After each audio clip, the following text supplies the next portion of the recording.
It's time to eat. What are you hungry for? Sit down and get ready to consume an abundance of fantasy football knowledge from Ross Tucker and Joe Dolan. Feed me now. I'm starving. On the Fantasy Feast Eatin' Podcast. Yeah, let's eat, baby. It is the Fantasy Feast Eatin' Podcast presented by DraftKings, America's #1 rated sportsbook app and DFS app. Get them both on your phone. DraftKings Sportsbook. Tell them Ross sent you. Put Ross in as the code. Heck, this week you get $100 if you bet $1 on a guy to win the Masters and he gets in the top 10 and he gets in the top 10, you get 100 bones. Pretty nice. 100-1 odds on a guy just to get in the top 10. Doesn't have to win. Go over to DraftKings Sportsbook, put $1 on a guy in the Masters, use the code Ross. You'll be happy that you did. I am Ross. That's my name, by the way. At Ross Tucker NFL on Twitter and Instagram and Facebook. We got the YouTube page, youtube.com/Ross Tucker NFL, former NFL offensive lineman, bunch of teams over 7 years. Now I got a bunch of media gigs and podcasts and all kinds of fun talking about football, including this one. You can check out all the action at Ross Tucker Pod if you want to make sure you know when any of our new shows get posted. The star of this show, well, it's Joe Dolan, at FG_Dolan. He is the fantasy gangsta. That's what FG stands for. Look, he's got the straight-brimmed fantasy points hat tilted to the side a little bit. So FG is fantasy gangsta _Dolan. Speaking of fantasypoints.com, the glorious hat that Joe is wearing, use the code 21FEAST. These guys are good enough to give us a new code for you guys each year to get that discount when you get the absolutely necessary fantasy points subscription. 21FEAST. So, Joe, here's what I was thinking. Sure. I think, look, there will be a lot of analysis, clearly, about what type of fantasy prospects the rookies have after they get selected, right? We'll have a lot more information about them. We'll know what team they're on, how it affects the other guys on the team. Got it. Get it, got it, whatever. I do think, and I've talked to other people about this over the years, I do think there's some value in having an idea of the player themselves and how you feel about the player themselves before they actually land on a team and discussing that. Because I feel like as soon as they get drafted by a team, it's impossible to think about it in any way other than through the prism of that new offensive coordinator, that new scheme, the skill guys there. Whereas we still have a couple weeks here on the Fantasy Feast podcast where we can actually talk about the player, because as we've seen, Joe, with Darnold this week and Wentz and Goff, and these guys don't just stay on the same team anymore. I mean, they move around, and it might only be after 2, 3, 4, 5 years. Yeah, and it's kind of like the I guess the player empowerment era, which I'm all for, by the way. I know these guys get paid a lot, but the owners get paid more. But that's a completely separate discussion. But it was kind of brought on, I think, a lot of people believe by LeBron James and the decision. And while certainly the way LeBron James did that when he moved to Miami was heavily criticized, and I was part of that criticism, these players are now realizing, hey, we've got power. We've got the ability to improve things for ourselves, and that's what you're seeing, obviously, with Wentz, at least in particular. And then on the flip side of it, teams aren't as loyal anymore. Jared Goff just got that big contract, and as soon as the Rams saw a potential upgrade, they traded up. I mean, they went out and got Matthew Stafford. So you're right. Like, teams are finding ways, and players are finding ways to get out of situations that they deem untenable. And teams are finding ways to get out of these massive contracts. In the case of the Rams, trading for Matthew Stafford, and using the Jared Goff contract to I guess facilitate that, and they might have actually had to give up more because of it. Or in the case of the Eagles with Wentz, eating the dead cap hit for 1 year so they can move forward with whether it's with Jalen Hurts or somebody else next season. So we are seeing these guys move around more and more often, and I think that's just going to be the way it is in the NFL. Do I still think most quarterbacks are going to stay put if they're good? Yes, I do. Russell Wilson apparently he's wanted a trade here from Seattle. I don't know if that's going to happen. Seems like there's still a small chance. But I still think most quarterbacks, if they're good, are going to stay put. But there is that chance. Maybe things just aren't perfect with the team. Things aren't perfect with the player. That player and team decide to separate at some point. So here's the other question I've got for you, Joe. I think this is where we need to start. Mm-hmm. I thought it was interesting. Yesterday on the Even Money podcast, I was talking with Steve Fezzik about Sam Darnold trade and everything. By the way, he thinks Sam Darnold stinks. Yeah. He doesn't think Sam Darnold is as good as Teddy Bridgewater. So he does not really understand the trade, which I thought was interesting.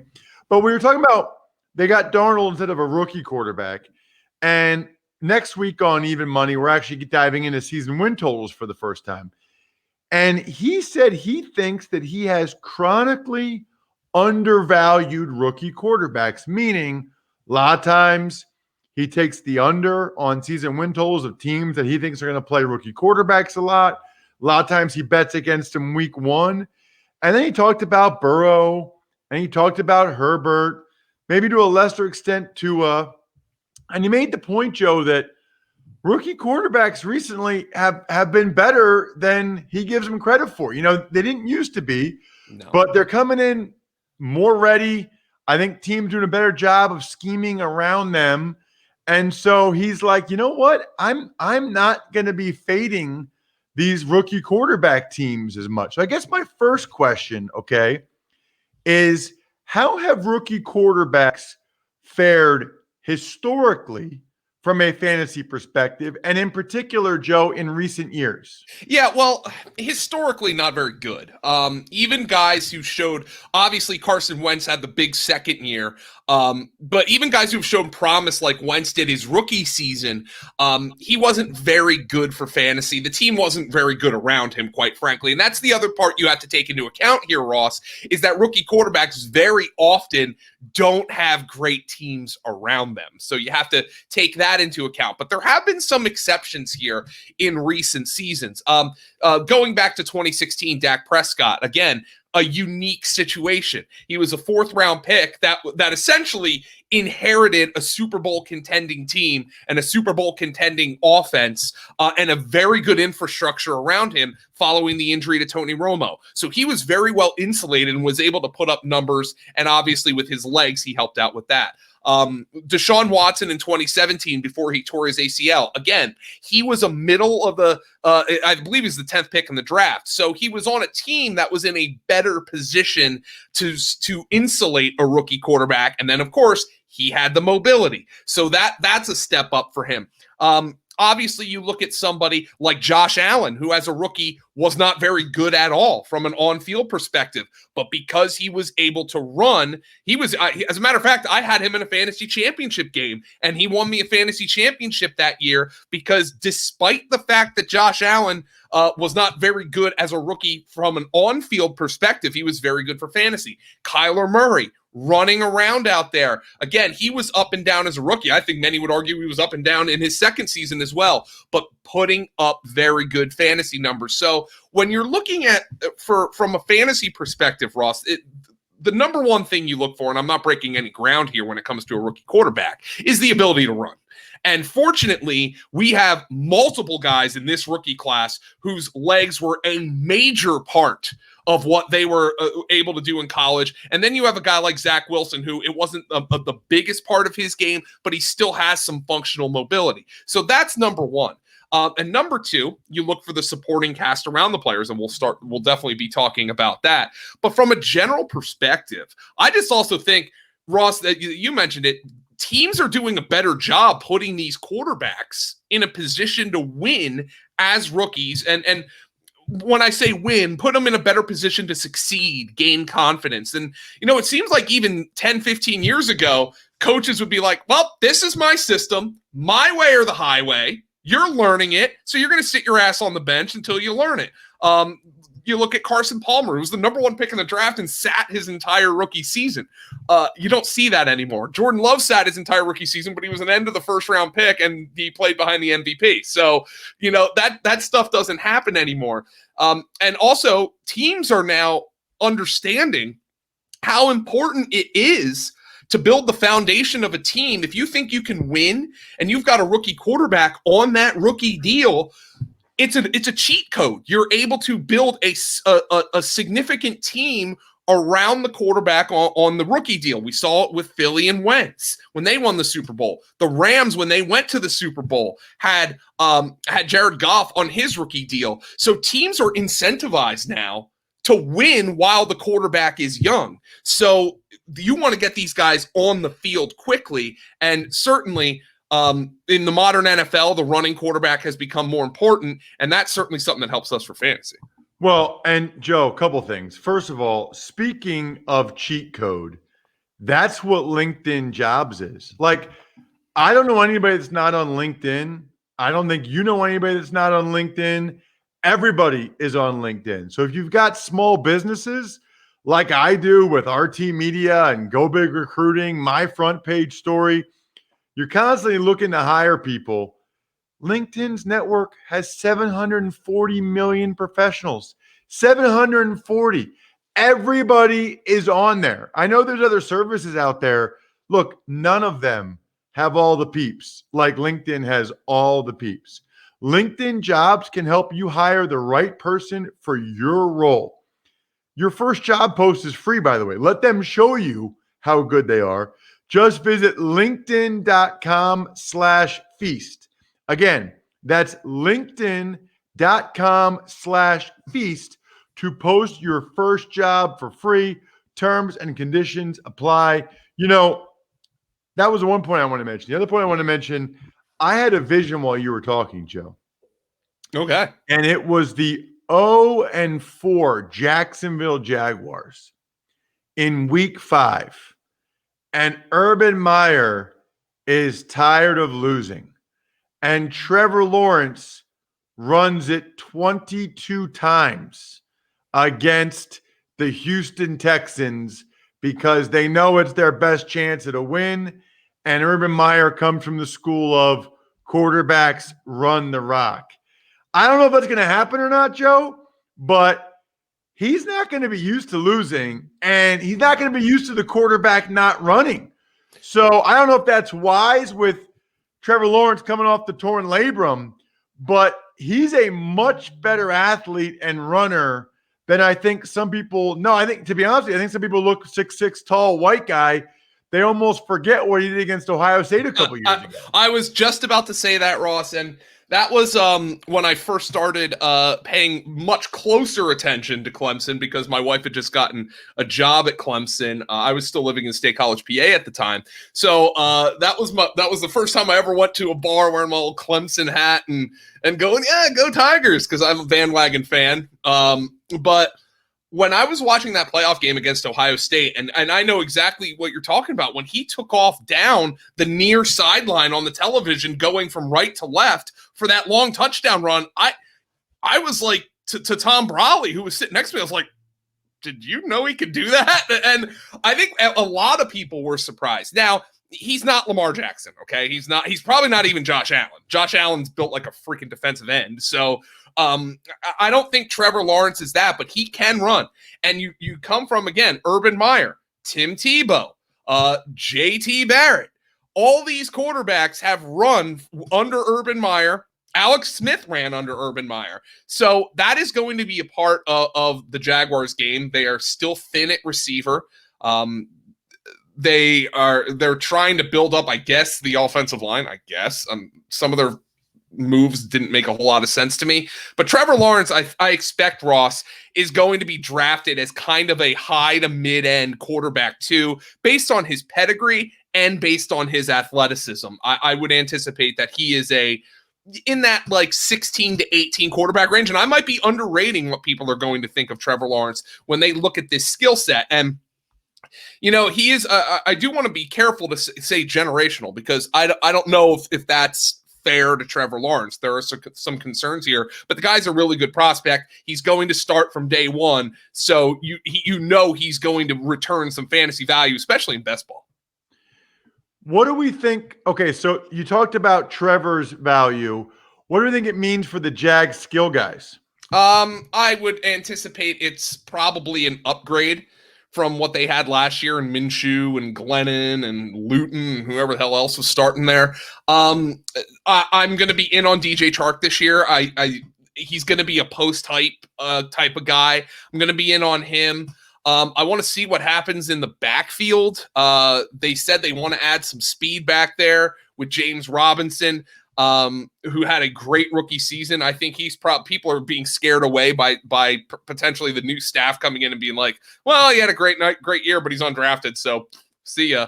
I'm expecting the things are just going to be a little bit more stable for the Jacksonville Jaguars, and that's going to be good for their skill guys overall, but they still have a lot of work to do to put skill guys around Trevor Lawrence. The one guy I would say, and again, not breaking any ground here, but Urban Meyer coached Percy Harvin. Urban Meyer coached Curtis Samuel at Ohio State. Darrell Bevell, the offensive coordinator there, coached Percy Harvin with both Minnesota and Seattle. Laviska Shenault can be used as that kind of player. And I think he's going to be somebody people are going to be very excited about for fantasy, especially if they don't make any big moves at receiver in the draft. Let's get to number 2. We know it seems like at this point we know it's going to be Zach Wilson. We know he's going to the Jets after this Sam Darnold trade. Zach Wilson, I mean, it's why it's kind of funny when people say, oh, next year's draft class isn't very good. Well, at quarterback, they always say that, but then there's always a guy or always two a guy that emerge. I mean, Zach Wilson was competing for the job with 2 other guys at BYU. Now he's going to be the number 2 overall pick. Now, I know he's mobile, Joe, but how much does he really run? Like, how much is he going to give people running yardage? He's not going to give you the Justin Fields level running yardage. Now, keep this in mind, Ross. In his 3 years at BYU, 75 rush attempts, 67 rush attempts, 70 rush attempts. However, as you well know, Ross,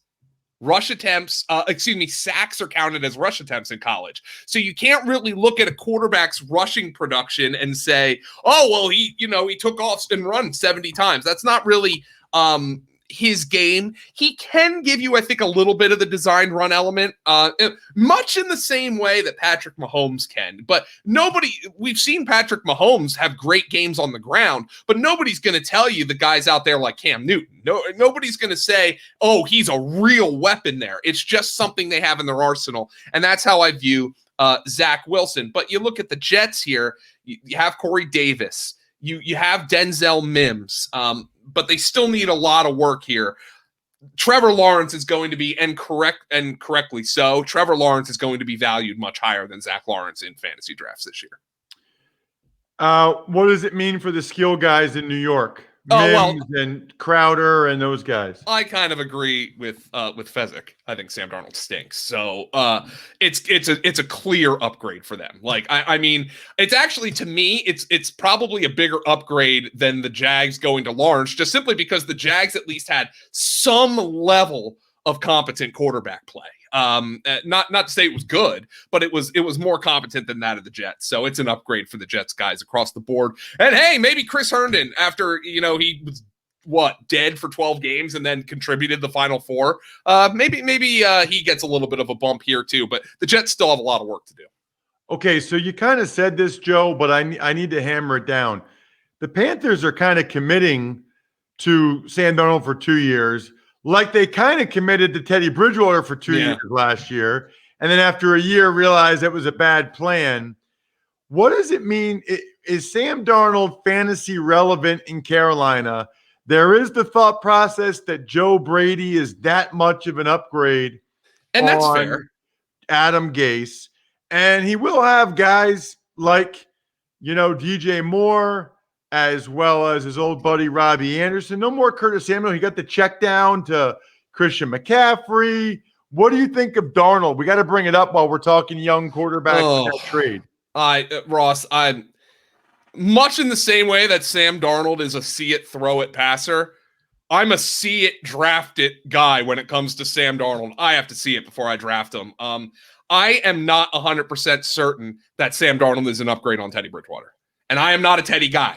But at least, again, what were we just talking about? That baseline level of competence. Teddy Bridgewater had that baseline level of competence. Sam Darnold has shown flashes in his career, but there are big time concerns for Sam Darnold.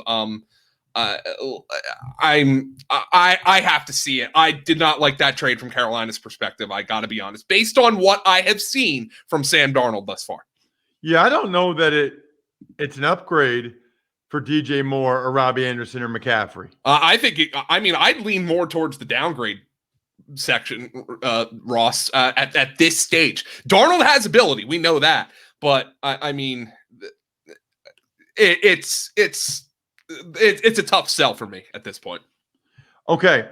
We got 3 more first-round quarterbacks we got to discuss. We believe it seems like most people think the Niners at number 3 are going to go Mac Jones, Joe. There's still some talk. Maybe it's Trey Lance.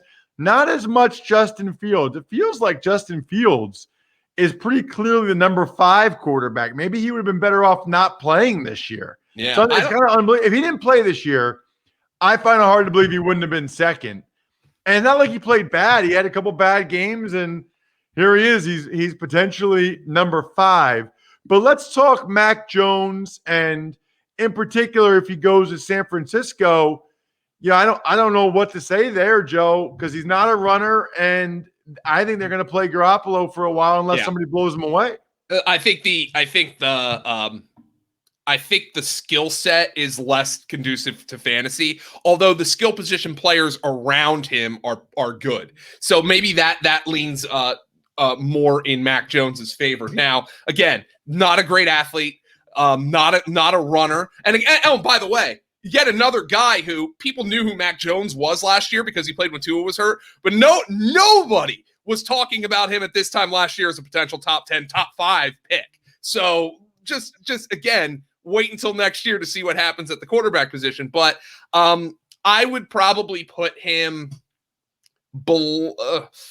I would rank him similarly to Zach Wilson, but below, because I think there's more of a guarantee that Zach Wilson will start week 1, by the way. All right, so let me ask you about this, though, Joe.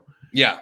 Like, can you take Garoppolo under he's going to be ticked off, focused Aaron Rodgers syndrome, or is Garoppolo absolutely undraftable because of the threat that he gets traded or doesn't start more than half the games? Unless you're in like a super flex league where you can handcuff your quarterback, Garoppolo's.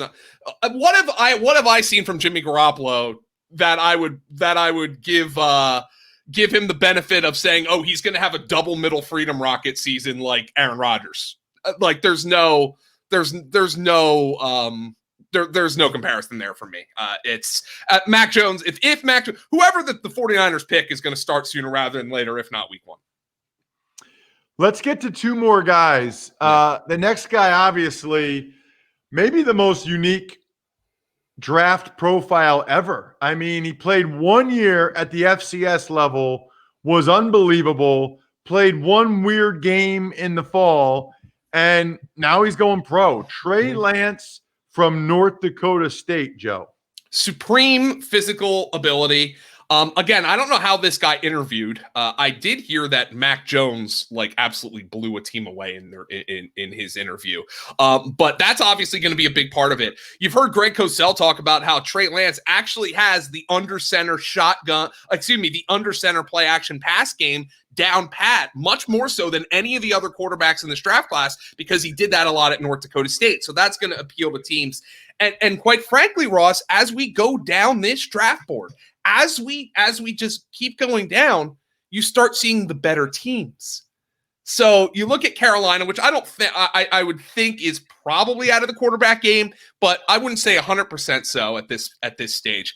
And then you look at a team like Denver, which is probably maybe a threat to trade up. A team like Atlanta, where there might be a disagreement between the coach and the GM about what to do at the quarterback position, where these teams have some talent. And then I start to see these quarterbacks like Lance and Fields, who have this big time traits, the big time mobility, and you potentially land in a spot like Denver. Now that becomes super appealing to me. So if Lance or Fields, especially Fields, who I think probably has a shorter learning curve just because the level of competition for Lance, although we did see Carson Wentz come in and start week 1, he had more experience at North Dakota State. If one of those guys lands in Denver or another team that might be creeping down in that in the end of the top 10, maybe trade up like the Patriots, I might rank that guy above Trevor Lawrence just for 2021, only because, I mean, look, you put a competent quarterback in Denver where you're throwing to Sutton and you're throwing to Hamler and you're throwing to Fant and you're throwing to Tim Patrick and you're throwing to Judy. That to me is super appealing. So that is the team that I am really looking for to trade for one of these guys like Fields or Lance, these high-end trait quarterbacks, because that's a spot where a rookie can come in and succeed immediately, and that's going to attract me for fantasy. Speaking of rookies, by the way, if you are starting to lose your hair, don't make the rookie mistake a lot of other guys make and think, oh, it's nothing. No. You need to start right away. 2 out of 3 men will experience some form of hair loss by the time they're 35. More than 50 million men in the U.S. suffer from male pattern baldness, including yours truly. Here's what I love about Keeps. I was already taking the only 2 FDA-approved medications that can prevent hair loss. Keeps offers both. So you just take pictures of your bald spot on your head. They send, doctor reviews it.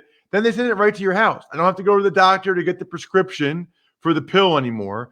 I don't have to go to the store to buy the topical solution or to go pick up the prescription. So much better. I'm Keeps for life. I'm just telling you right now, I'm a Keeps guy for life. If you're ready to take action like I did and prevent hair loss, go to keeps.com/feast to receive your first month of treatment for free. Yes, free. That's keeps.com/feast to get your first month free. Keeps.com/feast. Do not be a rookie. Be a pro when it comes to losing your hair. Justin Fields, Joe Dolan, your thoughts. I don't know where he's going to end up. I don't know either.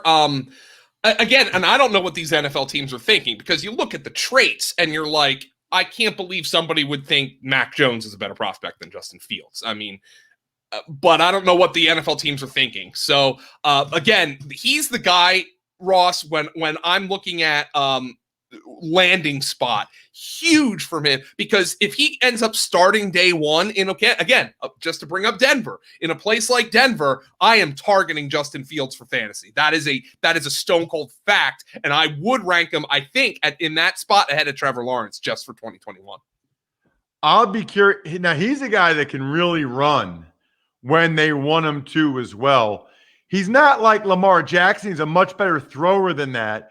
But for these guys like Lance and Fields, especially, Joe, I wonder how much of the run game these teams will incorporate. Yeah, and it's a good question, Ross, because I want those legs. Like I want the rush attempts as much as a target for a running back is worth like 2.5 times as much as a rush attempt. A rush attempt for a quarterback is worth more than a pass attempt for fantasy. So I really want to see those guys. If you draft Fields and or Lance, the quarterback run game absolutely must be a part of your foundational offense. Like it'd be malpractice if you take Justin Fields and try to turn him into a pure pocket passer. So those teams are going to be the ones where I'm really interested to see exactly what happens. I think Trevor Lawrence could succeed as a pure pocket passer. I don't know why a team would do that, but Trevor Lawrence, I think, could succeed as a pocket passer. But if you have Fields or Lance, the foundational a foundational part of your offense needs to be the quarterback run game. Next week, wide receivers. I cannot wait. It's a loaded class. Another class, by the way, Joe, where people keep saying, rookie wide receivers. Yeah, that's not the case anymore either. We'll talk about it next week right here on the Fantasy Feast Eaton podcast. For right now, I'm stuffed. Thanks for listening to the Fantasy Feast podcast. Make sure to also subscribe to the Ross Tucker Football Podcast, Even Money, Business of Sports, and the College Draft. All available at Apple Podcasts, rosstucker.com, or wherever podcasts can be found. A lot of times on the show, I mentioned DraftKings. Here's what you need to know. You got to be 21 or older, New Jersey, Indiana, or Pennsylvania only. New customers only. Restrictions apply. See DraftKings.com/sportsbook for details. Gambling problem, call 1-800-GAMBLER, or in Indiana, 1-800-9-WITH-IT. By the way, if what I was talking about included a deposit bonus, doesn't always, sometimes it does. Deposit bonus requires 25 times playthrough, and deposit bonuses are paid out in site credit.